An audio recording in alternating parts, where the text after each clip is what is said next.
Otomobillerin gerçekten test edildiği YouTube kanalı paylaşıyorum. YouTube'a hoş geldiniz. Bugün Tesla Model Y SR yani Standart Range ile birlikteyiz. Standart kelimesinin anlamı eskisinden biraz daha farklı. Çünkü standardın standartları ne yazık ki düşürüldü. Türkiye'ye ilk geldiği zaman standart olarak satılanlar artık sarı sayfada premium olarak geçiyor. Long range bir Model Y alacaksınız. Yine orada premium ibaresi var. Bu araç Tesla'nın da ifade ettiği gibi en ekonomik Tesla. O yüzden bazı şeyler ne yazık ki Juniper'i ilk tanıdığımızda karşımıza çıkan donanımlarla birlikte gelmemiş. Detaylı, güzel bir Tesla olacak arkadaşlar. Paylaşıyorum farkıyla. Farkımızı ortaya koyacağız. Anahtarımız yok, kartımız var. Daha önce Tesla Model Y SR Premium videosunu çekmiştim. O videoda cep telefonuyla ilgili olan hususları, Tesla mobil uygulamayla ilgili hususları burada anlatamayacağım. Çünkü basın aracı olduğu için bize sadece kart verdiler. Araca uzaktan bir erişimimiz yok bu noktada. Bir önceki videoda çok güzel bilgiler var. Kartla ne yapıyoruz? Geldik, şuraya koyduk, aracı kilitledik, bir daha şuraya koyduk, aracı açtık. Bir de telefonu şarja koyduğumuz yerde şarj pedine koyarak aracı çalıştırabiliyoruz. Vitese başka türlü geçmiyor. Onun haricinde kartla şimdilik işimiz yok. Biz araçta neler var neler yok onlara bakalım. Ben yine söylemeyi unuttum ama siz unutmayın. Videoya bir beğeni atın arkadaşlar ve sorularınız varsa mutlaka yoruma bırakın. Ön tarafta evet karşılama ışıklarımız bizi karşıladı. Oradan da böyle hafiften bir göz kırpar gibi. Ön tarafta ne yazık ki boydan boya bir LED farımız bulunmuyor. LED farlarımız var, uzun far asistanımız var, güzel çalışıyor fakat Matrix özelliği bulunmuyor. Hemen aracın kameralarını sayalım bakalım onlarda bir eksiltme var mı? 1, 2, kaldı ki burada 3 tane kamera var ayrı ayrı. 3, 4, 5, 6, 7 kamera dışarıda, 1 kamera da içeride olmak üzere toplamda 8 tane kameramız bulunuyor ve bunlar sürekli kayıt alıyor ve bu kayıtları torpido gözündeki USB belleğe kaydediyor. Ve bunlar çok işinize yarıyor arkadaşlar. Aracın her yerinde kamera olması ve bunların kayıt altına alınması çok güzel. Önde bulunan kameranın yıkaması da bulunuyor ve onu açmak için şuradaki tuşa basıyoruz ve ön kamerayı yıkıyoruz. Aktif havalandırma ızgaramız var. İklimlendirme sisteminin ihtiyacına göre açılıp kapanıyor. Bu sayede aerodinamik olarak aracın sürtünme katsayısına faydası oluyor. Aerodinami demişken yine bakın burada hava girişlerimiz var. Ön fren disklerini soğutmak için. Standart modelde çelik jant gelmiyor, bir jant kapağı geliyor ve burada şöyle bir de sıkıntı var. Bakın hava basmak için yani bu kapağı açmak, etmek çok zor. Buraya erişim zor. Ne yapmak gerekebilir? Çıkartmak gerekir. Şöyle tutup çekiyoruz. Zaten ben bunu niye yaptım? Aracın jantını size göstermek için yaptım. Böyle bir kapak. Standartlar düşürülmüş. Hankook Ion EV SUV lastiğiyle birlikte gelmiş. Lastik ölçümüz 235, 55, 18. Yanaklı bir lastiğimiz var. Amortisör sistemi de farklı. Zaten sürüşte bahsettim ondan. Ön camda herhangi bir akustik yalıtım yapılmamış. Silecekler güzel bir şekilde saklanmış ve silecek sadece böyle yukarı giderken suyu fışkırtıyor. Onu da beğendim. Kameraların olduğu bölgede rezistans var. Bu rezistans sayesinde kameralar buğulanmıyor ya da iklim koşullarından etkilenmiyor ya da daha az etkileniyor. Kapı kolu tasarımı. Evet şunu fark ettim arkadaşlar. Bizler alışmışız araçlara fakat herkes için geçerli bir durum değil. Alışmak gerekiyor. Ellerimi biraz şeyde kirlettim kusura bakmayın. Bu arada tabii çerçevesiz bir tasarıma sahip. Şöyle göstereceğim size. Bu araçta çift cam var. Fakat normalde çift cam yok. Bu basın aracında böyle arkadaşlar. İlk üretilen modellerden olsa gerek. Arka cam bu şekilde. Gelelim araca şöyle yandan bakalım. Aracın sürtünme katsayısı 0.22'ye kadar düşürülmüş. Bu da verimliliği arttırıyor tabii ki. Böyle yandan bakıldığında lastikler ben buradayım diyor. Şarj portu çok güzel gizlenmiş. Bastık. Bu şekilde de açabiliriz. İçeriden de açabiliriz ya da telefonumuzdan da açabiliriz. Şarjla ilgili bilgileri içeride anlatayım. Zaten bununla ilgili bir video yaptım. Bayağı bir detay var. Kaç dakikada şarj oluyor, ne kadar şarj oluyor gibi. İsterseniz yine menü üzerinden kapatabilirsiniz. İsterseniz buradan çektiniz 10 saniye içerisinde kendisi kapanıyor. Ola ki kapanmadı ya da siz benim gibi manuel kapatmak istediğiniz şöyle hareketi veriyorsunuz o kapanıyor. Arka tarafta ışıklandırmalarımız boylu boyunca yok. ne var? Tesla yazımız var. Buradaki düşürülen standartlardan bir tanesi de o ne yazık ki. LED farlarımız bulunuyor ve dönüş sinyalimiz de bu şekilde. Tamponun altına baktığımızda herhangi bir değişim olmadığını ve reflektör olduğunu görüyoruz. Arkada bağımsız süspansiyonumuz bulunuyor ve aracın altı tamamen kapalı. Elektrikli araçlarda olması gerektiği gibi.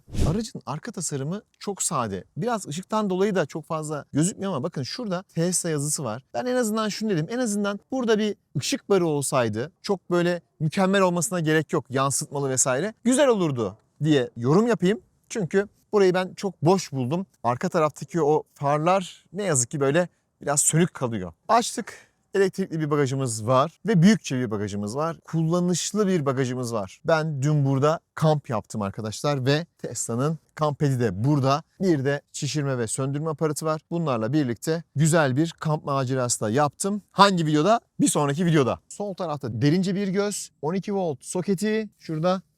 Açık bırakmıştım hatta. Sağ tarafta yine derince bir göz. Buraya arkadaşlar benim sırt çantam sığıyor. Yine burası da oldukça derin. Alalım malzemelerimizi. Güzel bir şekilde kaplanmış. AC kablomuz. Tesla'nın yol yardım kiti bulunuyor. Merak ettim içinde ne var diye. Makas, ilk yardım malzemeleri, yelek, reflektör gibi ihtiyaç duyulabilecek ilk yardım malzemeleri var. Kırmızı olması da güzel. Severiz. Aynı zamanda çabuk bulunur. Burası tüm eşyalarınızı böyle bagajda dolaşan eşyalar olur ya. Onları koyabileceğiniz, şarj kablolarınızı koyacağınız güzel bir yer. Bunun kapağı güzel bir şekilde duruyor. Malzeme kalitesi güzel, kalın, herhangi bir problem yok. Arkada da yine bir malzemelik var. Yine bakın bu da bu şekilde güzel tasarlamışlar onu. Durabiliyor. Yükleme eşiği yok. Buradaki malzeme kalitesi güzel. Fakat sol tarafa baktığımızda neyi göremiyoruz? O elektrikli katlanan premium hissiyat tabii ki standartta yok ne yazık ki. Bagaj hacmimiz bu haliyle 822 litre.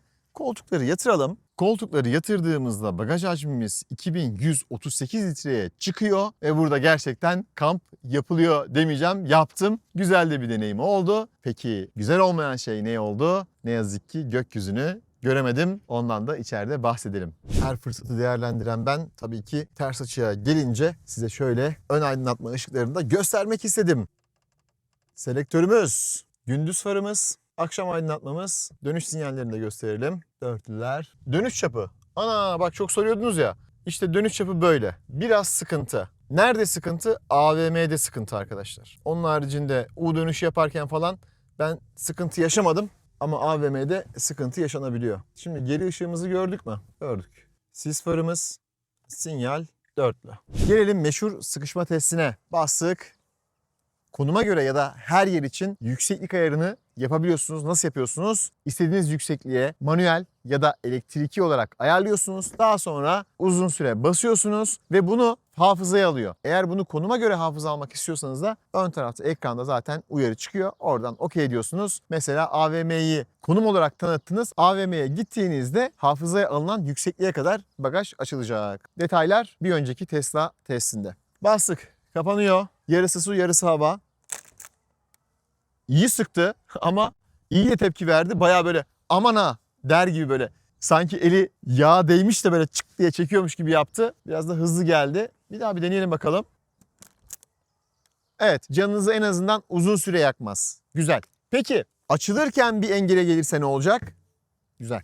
Duruyor. Bazı arabalar durmuyor çünkü. Gelelim arka yaşam alanına. Oturma pozisyonu. Şu an biraz geride değil mi? Evet, onu şuradan yan tarafta yatırmak için kullandığımız ipler vardı ya. Oradan ayarlayabiliriz. Ne kadar ayarlanıyor? Bakalım. Bu tekmiş zaten. Evet, biraz buradan en dik pozisyonu aldık. Evet, en dikte böyle. Ben biraz daha dik seviyorum herhalde. Evet. Yatayda da şöyle. Sıkıntı yok. Burada büyük bir boşluk yok. Ayaklarımı bayağı bir uzatabiliyorum. O konuda burası cömert. Bayağı bir böyle koltuğun altına kadar gidiyor. Çünkü koltuklar yüksekte biraz daha konumlandırılmış. Zemin tamamen düz. Burada herhangi bir sıkıntı yok. Başımı sağa ya da yukarıya çarpmıyorum. Boyum 1.85. Peki burada neler yok? Gözlüğümü kaldırayım. El tutamağı zaten Tesla'larda hiç yok. Ama burada askılık da yok. 2 tane ışığımız var. Ve cam tavan yok arkadaşlar.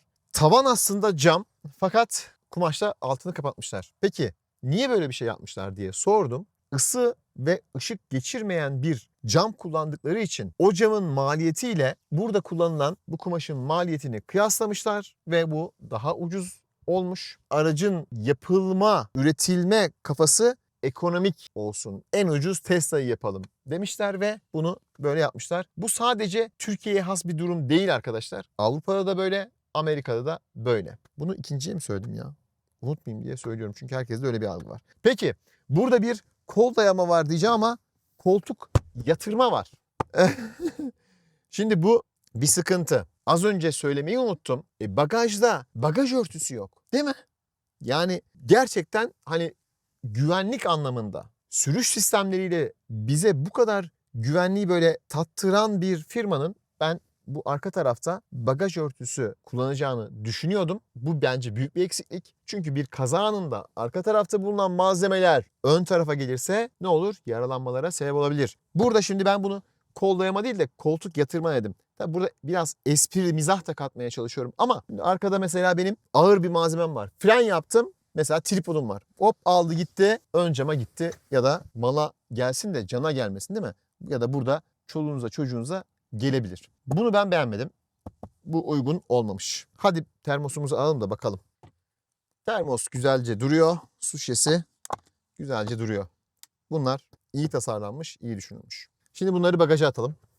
Daha fazla kumaş, ortası deri, yanları deri. Malzeme kalitesi olarak da ortalama bir düzeyde olduğunu söyleyebilirim. Ne çok iyi ne çok kötü. Yani neler kötü? Cebimiz yok.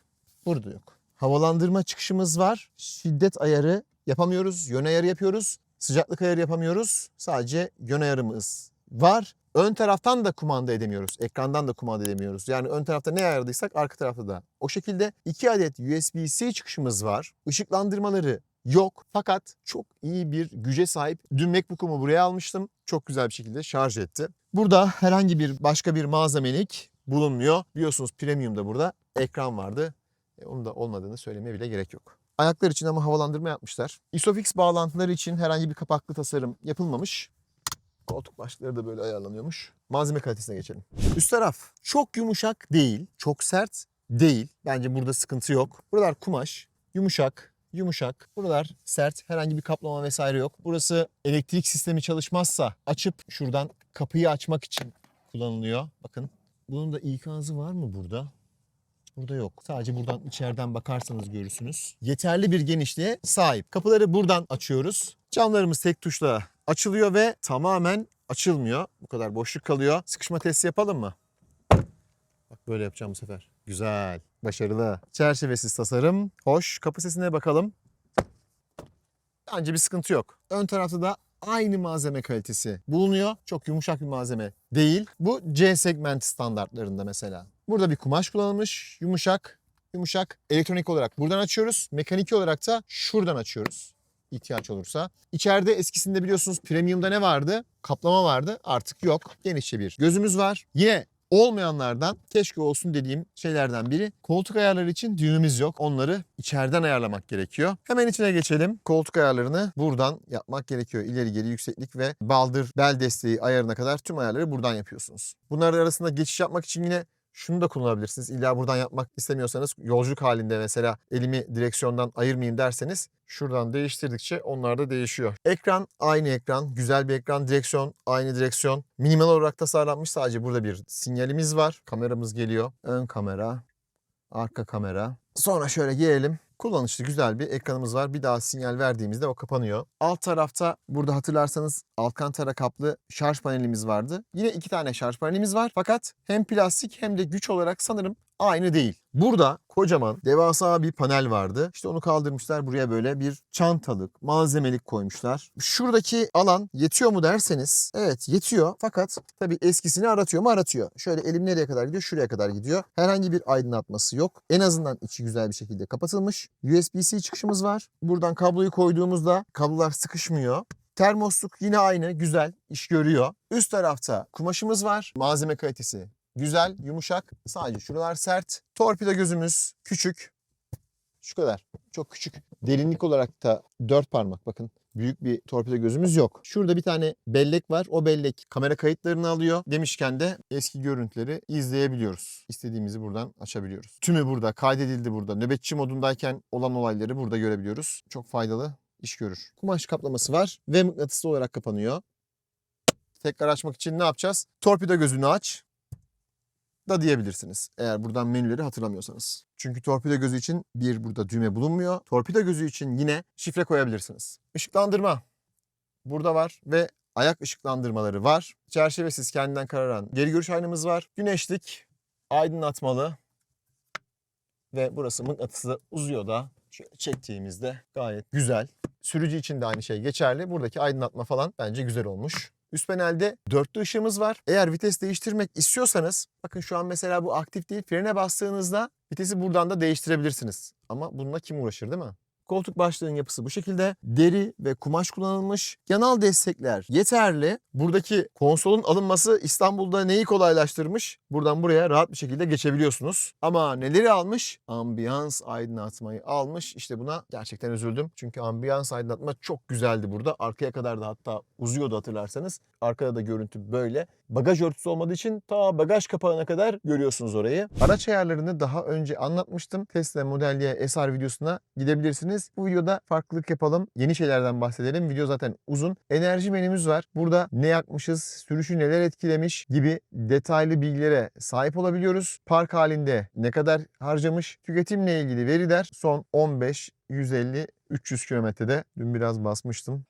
Radyoya buradan girebiliyoruz. Karaoke, Apple Music, Apple Podcast, Audible, YouTube müzik uygulamaları gibi uygulamalara buradan erişim sağlayabiliyoruz. Aynı zamanda ön buz çözücü, arka buz çözücü, sol koltuk ısıtma gibi hızlı erişim menülerini buraya atayabiliyoruz. Ya da silecekleri buraya mesela atayabiliyorsunuz. Burada bir toy box var arkadaşlar. Toy box'ın içerisinde işte boya atölyesinden tutun da pek çok böyle ilginç şeyler var. Gökkuşağı yolu. Hatırlarsanız şurada gökkuşağı geliyordu ya. İşte onu her zaman gökkuşağı ya da normal yol olarak da ayarlayabiliyorsunuz. Bir farklılık katıyor. Açıkçası benim hoşuma gidiyor. Burada ışık göstergeleri, emisyonlar, işte biri geldi arabaya oturdu. Mesela şuraya geldi oturdu.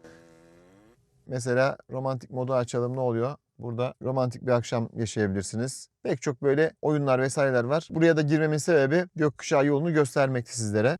Alttan çektiğinizde klimayı açabiliyorsunuz. Klimada açık bırak, araçta köpek varsa evcil hayvan modu ve kamp modu burada bulunuyor. Arka tarafın ayarı SR'da yok. Boş burası. Sıcaklığımızı zaten şuradan hemen sağ sol yaparak ya da üzerinden ayarlıyoruz. Işıklar açıldığında mesela şuraya bastığımızda hemen ışık menüsünü getiriyor. Bu da kolaylık. Ses ayarını yaparken hemen yan tarafta equalizer ayarı var. Equalizer'a buradan girebiliyorsunuz hızlıca. Sıcaklığa basınca da yine zaten bu ayar geliyor bu arada. İlla yukarıya şöyle kaldırmanıza da gerek yok. Süper şarjır noktalarını da ya da şarj istasyonlarını da ararken şuradan bastıktan sonra sağ tarafta şarj geliyor mesela. Tıklıyorsunuz. Oraya rota hesaplanıyor. Daha sonra hızlı şarj için bataryayı ön koşullandırma yapmanız gerekiyor ki kısa sürede aracınız şarj olsun. Arka koltuklarda ne yazık ki ısıtma bulunmuyor. Ön koltuklarda ısıtma özelliğimiz var. Soğutma özelliği bulunmuyor. Aynı zamanda direksiyonda da ısıtmamız var. Direksiyonda ayarlar bu sefer nasıl? Manuel. Şöyle gösterelim. Şık şık. Şık şık. Normal. Her zaman olduğu gibi yani. Kapıyı buradan elektriki olarak açıyoruz. Elektriki olarak açtığımızda eğer kör noktada bir araç varsa kapıyı açmıyor. Hatta araç karşıdan bile gelse ve çarpma riski varsa size kapıyı açtırmayacaktır. Ön tarafa geçelim. Ön kaputa geçelim. Ön kaputu açmak için ne yapmak gerekiyor? Burada bir kol yok. Bagajı aç diyorsun. Tak. Açılıyor. Burada açılmış gözüküyor ama aslında tabii ki açmıyor. Sadece biraz kaldırıyor. Pedal kitimiz, direksiyon mafsalımız güzel bir şekilde gizlenmiş, saklanmış. Bakalım şurada. Evet, bunlar hala devam ediyor. Bunlar güzel. Çünkü burada mesela plastik kullanılmış. Eskisinde buralar kumaştı diye hatırlıyorum. Gelelim ön tarafa. Amortisörümüz var mı? Var. Çektik. Amortisörümüz var. Neyimiz yok? Yalıtım malzememiz yok.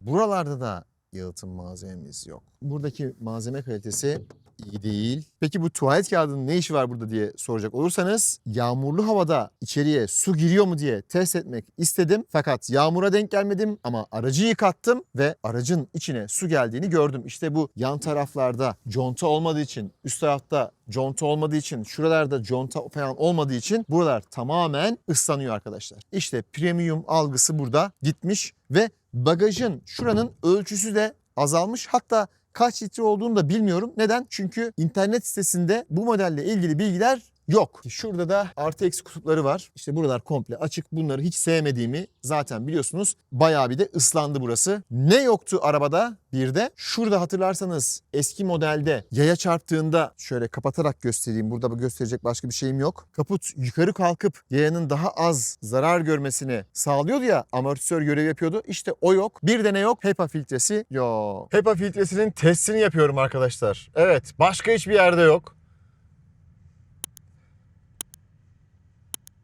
Evet, çok az geldi. Normalde başka bir araçta olsanız şu anda gerçekten burada durulmaz yani. Test etmek için geldim. Evet, biraz içeriye koku geldi şu anda. İşte HEPA filtresine ihtiyacınız olacak ender durumlardan biri. Aracın hala arkasındayım arkadaşlar. Evet, duman geldi mi? Hafiften geldi. Kesinlikle böyle bir ciğerlerimi yakacak bir şekilde değil. İşte HEPA filtresi olmuş olsaydı onu da almayacaktım. Fakat yine de filtreleme sistemi bence güzel. Kısaca arkadaşlar, aracın dış donanımları ve iç donanımları olarak standartlar düşürülmüş. Fakat otonom sürüşle ilgili herhangi bir sıkıntı yaşamadım. Amortisör sistemi premium'a göre daha sert. Fakat burada da kalın lastikler biraz olsun iş görüyor. Sert bulabilirsiniz. Şimdi gelelim en güzel kısma, yani sürüş kısmına. Cep telefonumuzu koyduk, şarj olsun. Ama yan tarafa koyalım, orada şarj olsun. Kartı koyduk, kapattık. Emniyet kemerimizi bağladık. Bazı şeyleri unutmamak için hemen söylemek istiyorum. Arkadaşlar bakın, sol taraf, yani burası, şurası oluyor değil mi? Bu konuda hemfikiriz. Şimdi aşağıya indireceğim biraz. Kameralar olduğu için çok fazla indirmeyeceğim. Bakın bunu burada gösterdi. Bunu her araba yapabilir değil mi? Yani her araba yapmıyor ama Tesla güzel yapıyor. Tekerleği döndürdüğümüzde dün Düzce'de Furkan takipçilerimden buluştuk. Abi bununla rot balans ayarı yaparsın dedi. Evet, bu da gerçekten hassas, çok güzel. Fakat şuna dikkatinizi çekmek istiyorum. Sağ taraf, yani hemen şu yan taraf, onu da açtığımda gösteriyor. Şimdi onu nasıl göstereceğim? Orada da kamera var. Hadi kamerayı sökeyim. Bakın şimdi sağ camı indiriyorum. Tak. Orada onu da gösteriyor. Yani o kadar ayrıntılı düşünülmüş işçilikler, unsurlar var ki şimdi burada farlar yanıyor desem zaten gülersiniz. Bunu hepsi yapıyor değil mi? Hemen hemen çoğu araba yapıyor. Camımızı kapatalım. Anahtarımız burada. Arka tarafta engel olduğunu gördüğü için, bildiği için araba zaten bizim ileri gideceğimizi biliyor. Frene 2 defa bastık. Vitesimiz otomatik olarak D'ye geçti. Gaza bastık, gidiyoruz. Viteste genelde uğraşmıyoruz. Hemen park sistemlerinin, kameralarının da netliğinden bahsedelim. Harika. Çok güzel. Tesla bu konuda gayet iyi. Evet, uyarılar geldi. Öndeki araçları, yandaki araçları hepsini burada gösteriyor. Evet, tekrar beni uyardı. Şöyle ileri gidelim. İleride bir de dönerken hem deneriz. Bunlar kamera bazlı olduğu için arkadaşlar, sensör bazlı değil. Biraz daha dikkatli olmanız lazım. Uyarılar biraz geç gelebilir vesaire. Bakın yine vites değişmedim. Kendisi vites değiştirdi. Şöyle ileriye doğru devam edelim. O zaten almış, pardon. Park özelliğimiz var. Gelişmiş otopilot özelliğimiz var. Hemen onu çalıştıralım. Park dedik. Otomatik park hazır. Başlat dedik. Evet, bıraktım. Hiçbir şeye basmıyorum. Sinyalini verdi.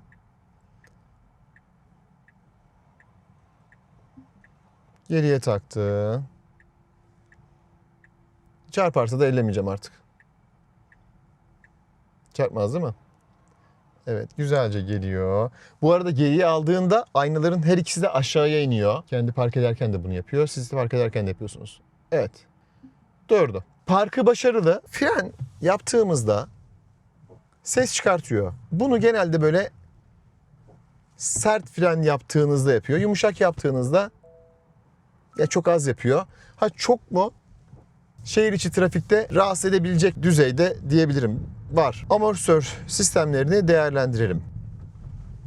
Amortisörler tatlı sert olarak adlandırdığımın o tatlılığının biraz daha sert tarafında. Yani tatlı sertle sert arasında. Çok sert diyemem. Serte daha yakın. Fakat lastik yanaklarının böyle geniş olmasından dolayı aman aman sizi böyle çok fazla üzmüyor. Hem ön tarafta hem arka tarafta. Hatta birkaç arkadaşımı da gezdirdim, dolaştırdım. Onlara da sordum. Nasılsınız dedim arkada. Rahatız dediler. Herhangi bir sıkıntı olmadığını söylediler. Tabii ki böyle premium versiyondaki gibi değil. Ya da konforlu olarak tanımlayacağım araçlarda olduğu gibi değil. Gelelim trim seslerine. Arka tarafta bagaj kapağı olmadığı için arkada eşyanız varsa oradan ses geliyor. Arkası boş olduğunu düşünelim. Yine o arka taraftan bagaj kapısının olduğu bölümden sesler geliyor. Bir de bu araca özel mi bilmiyorum. Şurada sol tarafta direğin orada bir trim sesi var. Aldığımdan beri de var. Böyle özellikle gaz fren yaptığımda, araba hafiften böyle bir burkulduğunda, kasıldığında onu duyuyorum burada. Arkada görüş yine kısıtlı biliyorsunuz. Arka camın eğik olmasından ve arkadaki sütunların kalın olmasından dolayı. Fakat her zaman söylüyorum, sonuçta kameralarımız var. Bas düğmeye, tak, kameralar burada gelsin. Ön tarafta görüş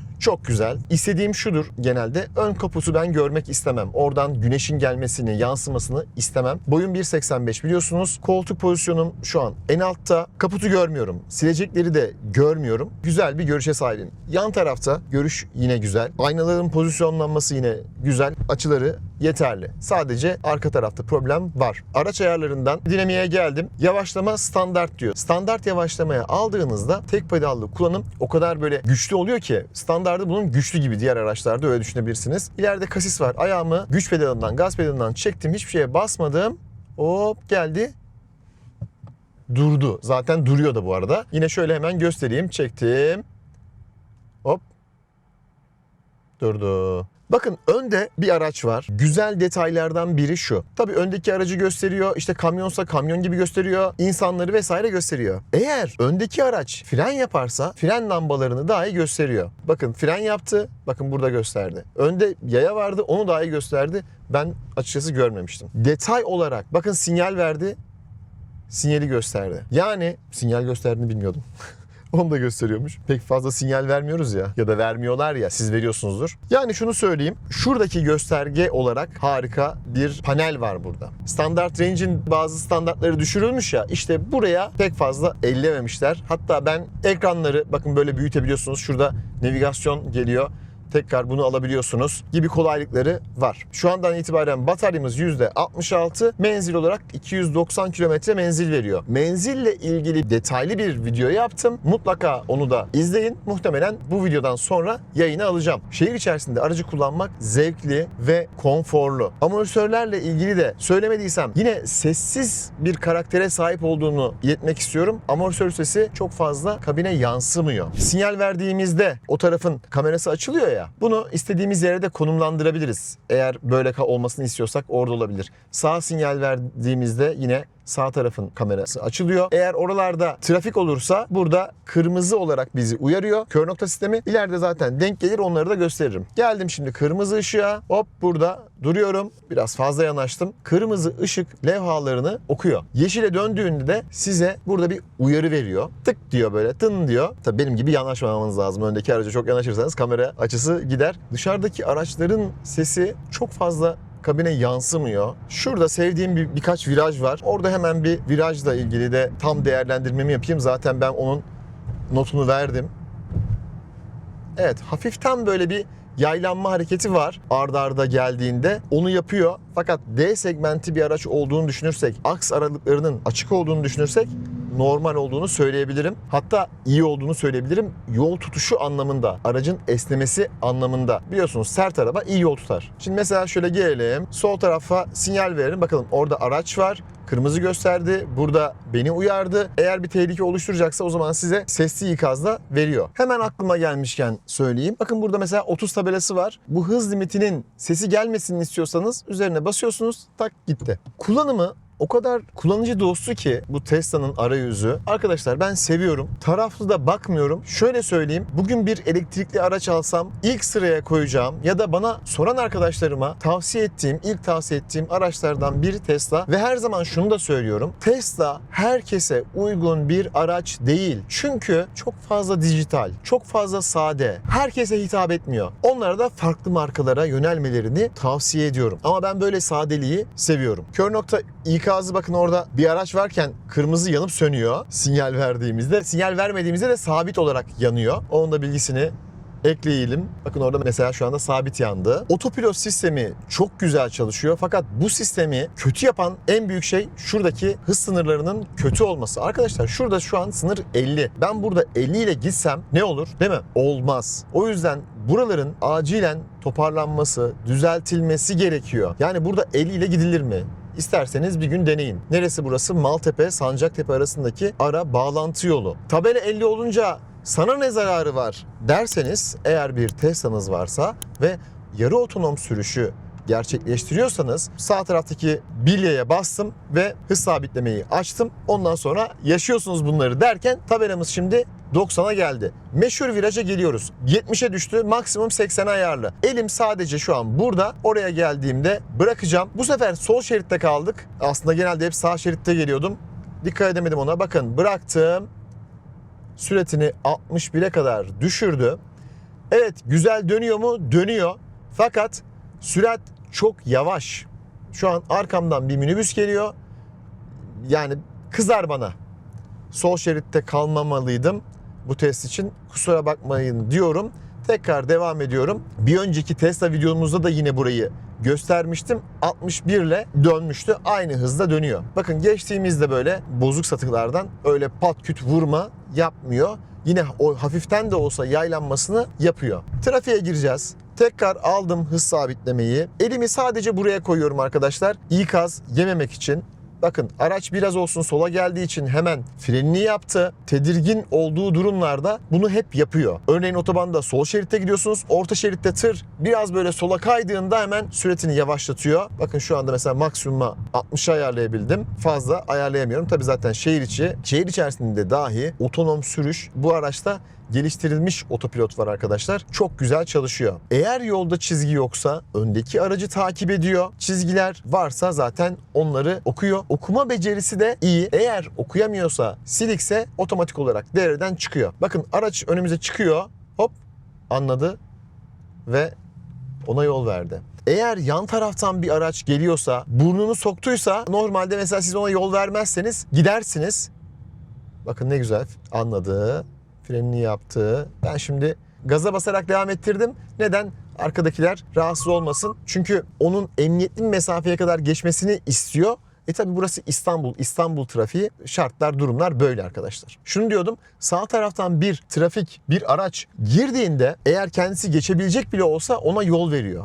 Trafik ışıklarını gösteriyor. Bayağı uzakta olsa dahi gösteriyor aslında. Özellikle yola yeni girmediyseniz az önce bizim yaptığımız gibi. Bakın 200 metre içine trafik kontrolü için duruluyor diyor. Yani lambalar var. Bu bilgiyi nereden alıyor? Aslında kameradan daha görmedi. Çünkü görmemişti kameralar orada. Trafik bilgisinden yani navigasyon bilgisinden bunu görüyor. Şunu da söyleyeyim. Hani kırmızı yanda duruyor mu? Durmuyor. O nerede var? Tamamen otonom sürüşte var. Bakın şu anda mesela çok fazla çizgiler yok. Araçları yine de görüyor. Girmiyor. Girmiyor oraya. Şimdi o biraz uzaklaştı.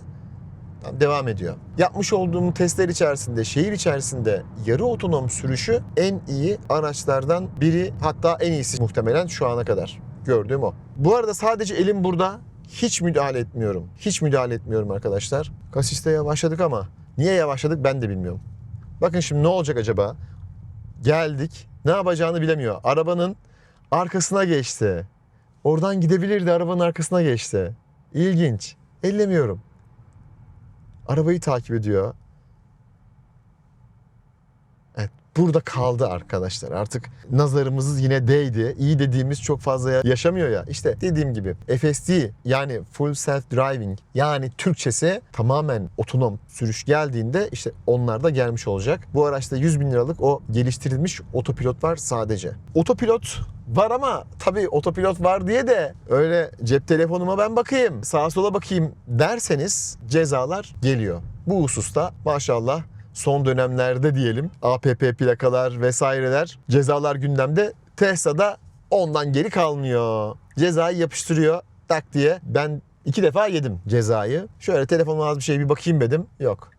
Bakmayacaksınız arkadaşlar. Şehir içi kullanımı özetleyeyim. Güvenli bir araç içerisindesiniz. Konfor anlamında biraz sert, konfordan yana bazı sıkıntılar yaşayabilirsiniz. Fakat oturma pozisyonu, iç alanların genişliği, kameraların kolaylığı, buradaki kullanım kolaylıklarını düşünürseniz bence sıkıntı yok. Özellikle İstanbul'da şehir içerisinde yarı otonom sürüşle harika, güzel tecrübeler elde edersiniz. Tesla deneyimi yaşarsınız. Araç dinamikleriyle ilgili birkaç şey daha ekleyeyim. Rejenerasyonu düşürülmüşe aldığınızda rejenerasyon seviyesi düşüyor. Fakat yine de tamamen kapatamıyorsunuz. İlla ki o rejenerasyonunu yapmaya devam ediyor. Diğer arabalarla hani 3 kademeli rejenerasyon ayarı yapan araçlarla kıyasladığımda Tesla'nın düşürülmüşü diğer araçların ikinci seviyesine denk geliyor. Çekiş kontrolünde oto, kaygan yüzey ve arazi yardımı olarak modumuz var. Görmüş olduğunuz gibi direksiyon sertliği ile ilgili burada herhangi bir ayarımız bulunmuyor. Şehir içindeki yolculuğumuz bitmek üzere. Yolculuk bilgilerine geldiğimizde son şarjdan bu yana dün akşam aracı şarj ettim. Ara çekimlerini yaptım aracın.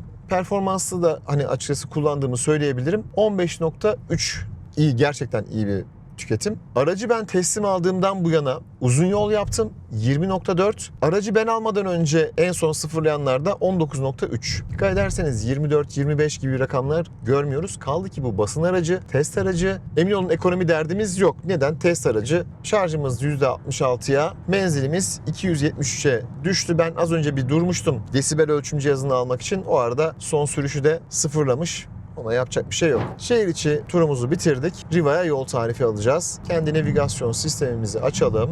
Riva diyelim. Bakın seçtim. Başla, bilmem ne yap, şöyle yap. Yok. Tak, otomatik olarak başladı. Riva'ya vardığımızda da şarjımız ne olacakmış? %51. %11 şarjla 30 kilometrelik yol yapacakmışız. Buradaki hesaplama neye göre arkadaşlar? Şurada 140 diyor ya. 140'a göre, yani ben burada desibel ölçümlerini yapacağım, başka işler yapacağım. O yüzden daha yavaş gideceğim. Muhtemelen oraya vardığımda %51'den fazla bir bataryam olacak. Şerit değiştirirken sinyal vermezseniz ne olur? Geldim, hop, direksiyon titreyerek beni uyardı. Yine onların da ayarlarını, otopilot ayarlarından kesik çizgili şeritten ayrılmayı önleme, mesela uyarı ve yardım diyor. Eğer ben bunu yardıma alırsam ne fark edecekmiş onu görelim. Evet. O zaman ne yapıyor? Sizi içeriye alıyor. Az önce sadece titriyordu direksiyon. Şimdi ne yapıyor? Bakın. Hop. O sağ verme hamlesini kendisi yapıyor arkadaşlar. Şeridin içine sokuyor. Bence en güzel ayar, en doğru ayar bu. Uyarıdan ziyade yardımda kalsın. Çünkü dalarsınız, şöyle bir şeye gidersiniz, hop, kendisi otomatik olarak düzeltir. Titreşim olayı artık daha şeridin üzerine geçtiğinizde oluyor. Bu bilgiyi de sizlerle paylaşalım. Hep paylaşıyoruz. Paylaşmak güzeldir. Sizler de paylaşın. Hele ki Ramazan ayında daha çok paylaşmak lazım. Bu videoyu belki de bayramda izleyeceksiniz. Hepinizin de Ramazan bayramını kutluyorum, tebrik ediyorum. Hayırlı bayramlar diyorum. Otonom sürüşü açtım. Direksiyona müdahale etmezsem ne olur onu görelim şimdi. Bıraktım, sayaç başlasın.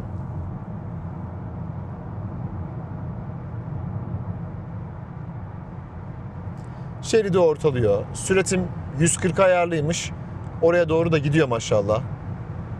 Tabii önümüze bir ara gelirse yavaşlayacak. Direksiyon sistemine biraz dönüş kuvveti uygulayın dedi. Uygulamayacağım. İkazlar artık burada biraz daha artıyor. Ama 140'la gitmeye devam ediyor. Görsel ikaz geldi. Direksiyon sistemine biraz dönüş kuvveti uygulayın diyor. Hayır, uygulamayacağım. Uygulamayacağım. Evet, bu sürüşün geri kalanında otomatik direksiyon kullanılamıyor diyor. Hala şeridi ortalamaya devam ediyor. Evet, bu sürüşün ne yaptı? Dörtlüleri yaktı. Araç yavaşlıyor.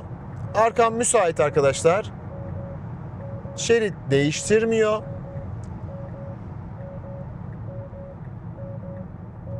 Ve aracı burada durduruyor. Şimdi ne yaptık? Cezayı yedik mi? Evet, cezayı yedik. Açalım bakalım, açacak mı şeyi? Otopilotu açmıyor. Otopilotu açmak için ne yapmak lazım? Tekrar durup ondan sonra yolculuğa devam etmek lazım. 5 tane ceza yediniz. Ne olur? Otonom sürüşünüz iptal olur bir hafta süreyle. Sonra tekrar gelir. Lastik basınçlarımızı kontrol edelim. Bizim için önemli. Servise geldik. 42, 43, 44, 44. Bunları ayarlayalım. O arada da otonom sürüş için tabii ki resetleme işlemimizi yapacağız. Önerilen lastik basınç değerleri burada da yazıyor. O bilgiyi de vereyim. Fakat aklıma gelen şu oldu. Uzun yolda, dinamiklerde bu yavaşlama, yani rejenerasyon düşürülmüş olsun arkadaşlar. Hem aracın akmasını sağlarsınız hem de Otopilot sistemi devreden zamansız bazen çıkabiliyor. Çıktığında arkanızda bir trafik varsa ne olacak? Ani bir fren yapacak ve o fren sebebiyle trafiği riske atacaksınız. O yüzden şehir içerisinde standardı uzun yolda düşürülmüşü kullanmanızı tavsiye ederim. Siz rejenerasyon yaptığınızda ayağınızı gaz pedalından çektiğinizde arkada ışıkları da yakıyor, arkadaki trafiği de uyarıyor. İstasyonda çalışma varmış, lastik basınçlarımızı ayarlayamayacağız. Fakat güvenlik standartlarının içerisinde şu anda problem yok. Eğer bir problem olmuş olsaydı burada zaten bize onu gösterirdi. Evet, bunları daha sonra anlatacağım ama göstermiş de olayım. Sinyal verdim, hafiften bir direksiyonu sağa ittim. Hemen otomatik olarak şerit değiştirdi. 90-65 desibel, 100-66 desibel, 110-67 desibel, 120-68 desibel olarak ölçtüm.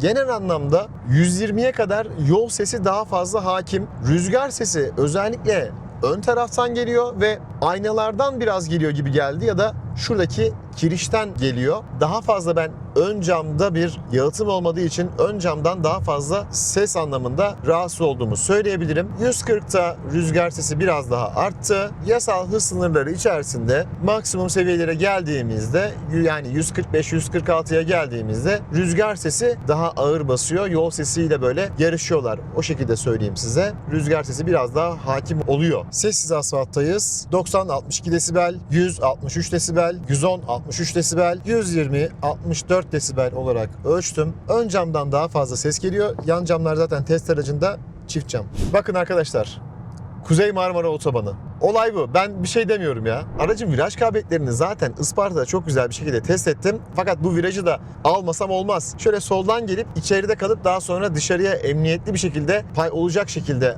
ayarlıyorum.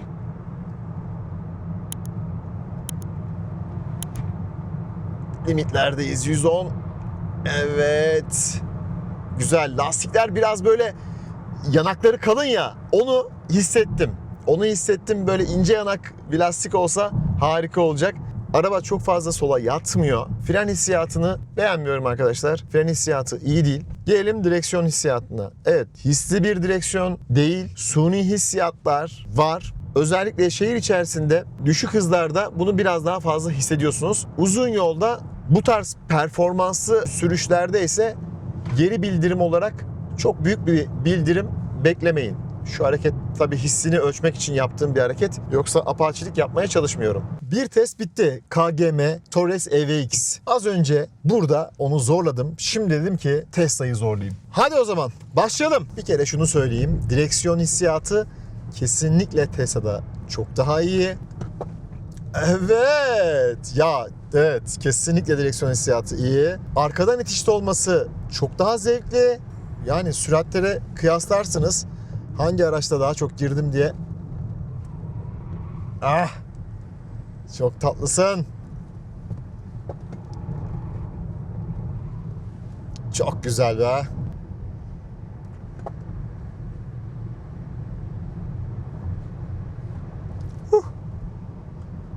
Evet arkadaşlar. Gerçekten Tesla sert süspansiyonun o verdiği toklukla virajları resmen tokatlıyor. Woo! Süperdi. Bir an kontrolü kaybedeceğim zannettim. Çok güzeldi. Hala çok güzel. Vallahi tozu dumanı kattık ha. Rally yaptık. Ah, çok zevk aldım. İyi ki de yaptım be. Çok iyi de. Of, ESP'nin müdahalesi sert. Çünkü toprak böyle biraz orada yola gelmişti. Tırmanma şeridi o kadar zevkli ki virajda. Kurugöl'e geldik. Şenol Bey dedi ki beni de an. Yavuz ben seni anmaz mıyım? Buraya beni ilk sen getirdin. Fren güzel. İşte bak. İşte bu. İşte bu. İşte bu. Çok güzel. Vay be. Çok tatlıydı. Çok güzeldi. Deşarj oldum. Ay. Aman Allah'ım. Aman Allah'ım. Vallahi çok tatlıydı.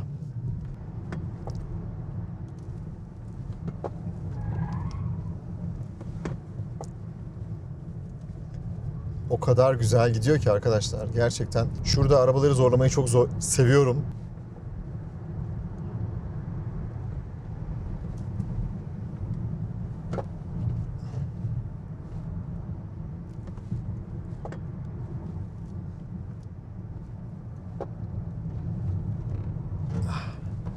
Ara ara böyle tıkır tıkır tıkır sesler geliyor ya. ESP öyle bir yerden devreye giriyor ki artık arka tarafımı tutturuyor. Arka tekerleğimi tutuyor, ne yapıyorsa. Yalnız var ya, kollarım kasıldı ha. Kollarım kasıldı şu direksiyonu kavramaktan, tutmaktan. Sporumu böyle yaptım. Akşam sporumu böyle yaptım. Ancak bu kadar enerjim var. Yeter bu kadar. Daha fazla zorlamayacağım. Başımıza bela almayalım. Değil mi? Her şey tadında güzel. Ses senkronizasyonu için size bir korna çalayım. Korna sesini de dinleteyim. Korna sesini beğenmedim. Böyle. 0-100 testleri için klimamızı kapattık. Herhangi bir modumuz bulunmuyor. Fren gaz yaparak kalkıyorum. Şimdi.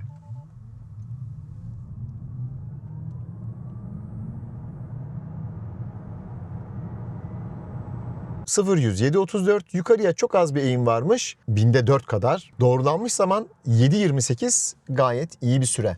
Fren testi şimdi. Güzel bir şekilde durduk. 42 metre. İşte lastiğin, asfaltın farkı bu kadar fark eder arkadaşlar. Düzce'de 35 metrede durdum. Şimdi isterseniz o videoyu izleteyim size. Fren testi şimdi. Çok güzel bir şekilde durduk. 35 metre. Çok iyi. Burada 42 metrede durdum. Güvenlik standartlarının dışında 42 metre. O yüzden bir defa daha tekrarlayacağım. Ölçümün doğruluğunu görmek için aynı yerde tekrar yapacağız. Fren gaz yapmadan kalkacağım. Şimdi.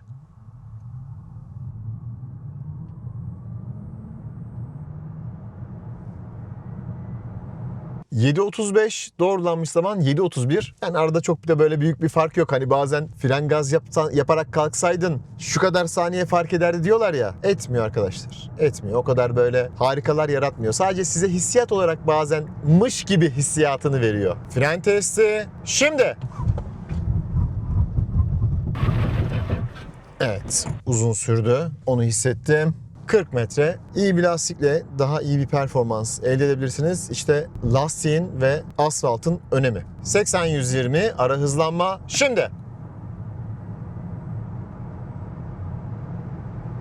80-120 ara hızlanma 4.58. Doğrulanmış zaman 4.57. Çok iyi bir süre. Gerçekten bu süre arkadaşlar özellikle elektrikli araçlarda çok kısa. Çünkü şanzımanın vites değiştirmeyle uğraşmaması, torkun ve gücün ani olarak gelebilmesiyle birlikte ara hızlanmalar çok hızlı, güzel, zevkli oluyor. Güç olarak elektrikli araçlar beni gerçekten tatmin ediyor. Çok da fazla kullanıyorum bu aralar. Elektrikli araçları kullandıkça bende o elektrik sevdası başladı arkadaşlar. Bakalım ne yapacağız? Muhtemelen ben de bir elektrikli araç alacağım gibi duruyor. Testlerimizin çoğunu tamamladık. Şimdi buradan Riva'dan Gazi Osman Paşa, Eyüp civarlarına gidiyoruz. Babamı alıp iki telliye götüreceğim. Sizinle de hem tanıştırmış oluyorum. Oraya vardığımda %38 şarj ile varacağım söyleniyor. Her zaman 23 derecede kullandım. Yine öyle kullanıyorum. Trafik durumuna bakalım. Karşı taraf biraz yoğunluk tabii var. Bakın şu anda mesela otonom sürüşteyim.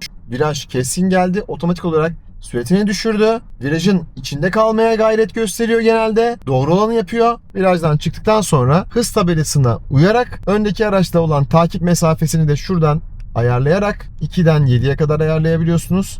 Yolunuza devam ediyorsunuz. Teknik özelliklerinden bahsedelim. 160 kW, 218 beygirlik motorumuz var. Arkadan itişli 420 Nm'da torkumuz bulunuyor. 0-100 hızlanması 7.8 saniye. 62.5 kWh'lik bir LFP bataryamız var. AC'de 11 kW, DC'de 180 kW'a kadar şarj oluyor. WLTP verisine göre menzil 534 km. Uzun yolda ben genelde 20 kWh'lerde tüketim değeri elde ettim. Ön camlarımızı bir yıkayalım.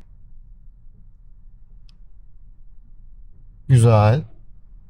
Sadece böyle suyu yukarıya giderken veriyor. Fakat aerodinamik yapıdan dolayı bakın bütün su ne yaptı? Sol tarafa geldi. Keşke onlar böyle yukarıya doğru gitmiş olsaydı. Yarı otonom sürüş genelde iyi ama mesela bu gibi yollarda biraz daha böyle kararsız ya da daha fazla böyle müdahale ediyor. Uzun yolda daha iyi çalışıyor. Silecekler demişken gereksiz yere sileceklerin çalıştığına şahit oldum. O yüzden silecek ayarlarını otomatikten kapalı yaptım. Otomatikte bazen hiçbir şey olmamasına rağmen çalışıyor. Boş yere sileceklere zarar vermiş oluyorsunuz. Böyle de ikaz veriyor. Bu ikaz mesela geçe ayarlanmış arkadaşlar. Otopilotta önden çarpışma uyarısı geç diyor ya arkadaşlar. Siz bunu ortaya alın. Bu hakikaten geçmiş. Erken de biraz rahatsız ediyor ama hadi ortada deneyeceğim ben. Bu şekilde devam edeceğim. Şöyle yapalım arkadaşlar. Mesela şu an şarjımız %44. Yol tarifi alalım Ankara'ya. Bize diyor ki İstanbul South'ta Mirkelam testlerinde aracı şarj et. Oraya gittiğinde %35'lik bir şarjla gideceksin. Şu anda %44'üm. %35'le gideceksin. 21 dakikada şarj et. Bolu'ya geleceksin. %10'la 19 dakika şarj et. %10'la Ankara'ya varacaksın diyor. Yani bütün şarj planını ortaya koymuş. Ben aracı bir toparlayayım. Donanım olarak beklentilerimi, ne benim beklentimi ne de sizin beklentinizi tabii ki karşılamıyor bu araç. Neden? Çünkü standartları düşürülmüş. Ambiyans aydınlatma ışıklarından tutun, jant kapaklı lastiklerine kadar ya da cam tavanına kadar. Bence Türk kullanıcısı için en önemli şeylerden biri cam tavan. Güvenlik olarak da bagaj kapağının ben örtüsünün kesinlikle olmasını isterdim, beklerdim. O olmamış. Tamam, camlar akustik olmayabilir. Sonuçta ekonomik, ulaşılabilir bir Tesla için çalışmış mühendisler. Bunu da başarmışlar. Biz vergi sisteminden dolayı daha fazla para verip long range alıyoruz. Eğer bu konuda hani şüpheniz varsa Avrupa'daki fiyatlara bakın. Amerika'daki fiyatlara bakmayın. Avrupa'dakilere bakın. Sonuçta Avrupa'dakiler de ithal ediyor. Biz de ithal ediyoruz. Amerika'ya bakarsak olmaz. Onların hani yerli üretimi olmuş oluyor. Fakat bazı sebeplerden dolayı bu aracın long range'ine fazla para veriyoruz. Şimdi donanım anlamında aracın eksikleri çok. Fakat sürüşe geçtiğimizde otopilot sistemiyle beni çok memnun etti, çok mutlu etti. Hele ki bu geliştirilmiş otonom sürüş gerçekten çok güzel. Sürüş dinamikleri anlamında, viraj performansı anlamında yine beni memnun etti. Bu aracı peki kim alır, neden alır? Ben şöyle düşündüm arkadaşlar. Evin ikinci aracı olabilir. Üniversitede bir kızınız vardır, oğlunuz vardır. Onun için ekonomik bir ulaşım seçeneği olması için alabilirsiniz. Güvenli bir ulaşım seçeneği olsun diye alabilirsiniz. Çünkü biliyorsunuz Euro NCAP'ten 5 yıldız almış bir marka. Ya da bir işletmeniz vardır. O işletmede bir şeyler taşıyorsunuzdur. Arkada çünkü bagajla ilgili gerçekten devasa alan var. Şirket aracı olarak da kullanabilirsiniz. Fakat benim şahsi kendi görüşüm, ben bunu almam için en büyük sebep şu olması lazım. 3 milyonluk Tesla Model Y alamıyorum ve bir Tesla almak istiyorum. İşte o zaman alırım. Bu fiyat bandında başka araçlara baktığınızda donanım anlamında çok daha donanımlısı var mı? Var. İşte Tesla'yı tercih etme sebebiniz ne olacak burada? Yarı otonom sürüş sistemi, sorunsuz çalışan multimedya sistemi. Bakın 3 gündür buradayım. Bir defa bir takılma etme herhangi bir problem olmadı. Yani benim için zor bir test oldu. Yine samimane söylüyorum. Kendi içimden geçenleri söylüyorum. İlk başta şunu dedim. Ya ben bu arabayı almam. Sonra da şunu dedim. 3 gündür kullandıktan sonra dedim ki yok ya, bu araba alınır. Ama herkese uygun bir araç değildir Tesla'lar. Bunu da altını çiziyorum.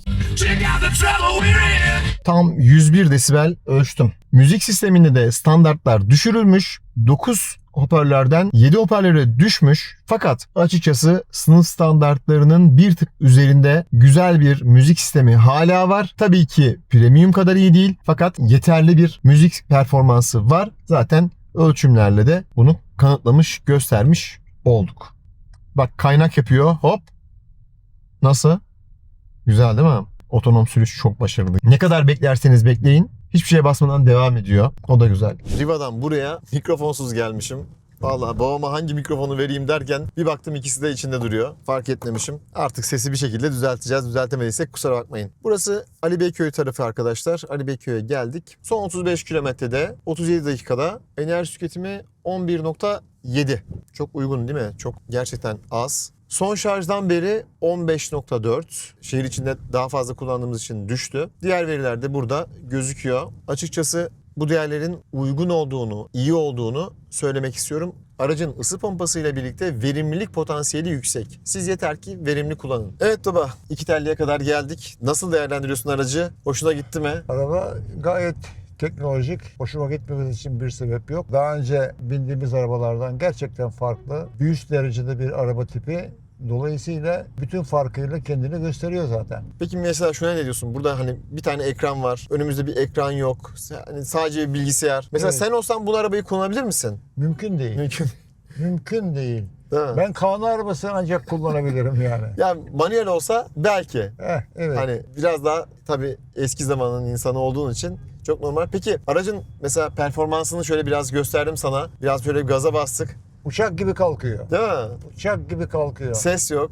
Anında kalkış. Yüksek Evet. hızla kalkış üstelik yani. Çukurlardan geçişleri ne diyorsun? Çukurlardan gayet yumuşak bir geçişi var yani. İçeriye pek hissettirmiyor. Amortisörler gayet çok güzel çalışıyor. Aslında ben babama söyledim. Baba dedim bu dedim normalde biraz sert ama babam Yok. beğendi gerçekten. Gayet güzel. Evet. Gayet güzel. Her şey. İşte baba bunun da böyle bir elektrikli olma durumu var. Sessiz. İşte dumanı yok. hiçbir şey. Ondan sonra sesi yok. Müstakil bir evde kalıyorsan şarjını mesela daha uygun tarifeyle yapabilirsin. Daha Tabii. ucuza şarj edebilirsin aracını. Bu tabii tüm elektrikli araçlar için geçerli bir şey. Sadece Tesla için geçerli değil. Tabii. Bir de mesela güneş paneli yaparsan güneş Evet. panelinde Evet. işte sadece bir kurulum maliyetin olur. Ondan sonrasında çok daha ucuza elde etmiş olursun. Böyle bir artısı var baba. Enerjiyi çok Enerjiyi güzel, verimli kullanmış oluyorsun. Evet. Özellikle sessiz olması benim mesela çok hoşuma gidiyor elektrikli araçlarda. Uçak gibi bir araba. Değil mi? Evet. Arkada da babamın çantası var, eşyaları var, malzemeler var. Bagajı da komple doldurduk. Oğlum diyor bagajı da bayağı büyükmüş. Evet bagaj da o anlamda Bagaj güzel. gayet güzel, kullanışlı. Evet arkadan da ufak ufak sesler geliyordur. Oğlum baba senin de yolun az kaldı. Ben buradan Tekirdağ'a gideceğim. Çok sağ olasın. Hadi sana hayırlı yolculuk. Sağ olasın. Seni böyle bir konuk etmek istiyordum. Vallahi Benim ben için çok de güzel oldu. memnunum. Sanki uçakta gidiyorum. Ama baba öyle fazla söyleme. Sonra diyorlar ki reklamını yapıyor. Yok, reklam değil. Ben ilk defa böyle bir arabaya biniyorum. Biliyorsun bizde reklam yok. Nasılsa öyle söylüyoruz ya. Evet. Ben zaten anlattım. Sen de kendi değerlendirmelerini yaptın. İşte herkesin bakış açısı bir olmuyor sonuçta.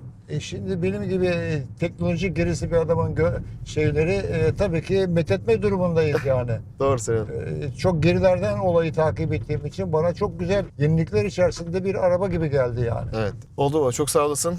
Görüşürüz. Hadi Ben seni birazdan görüşürüz. bırakacağım. Ondan sonra iftara inşallah Tekirdağ'dayız. Evet. İnşallah. Evet. İnşallah.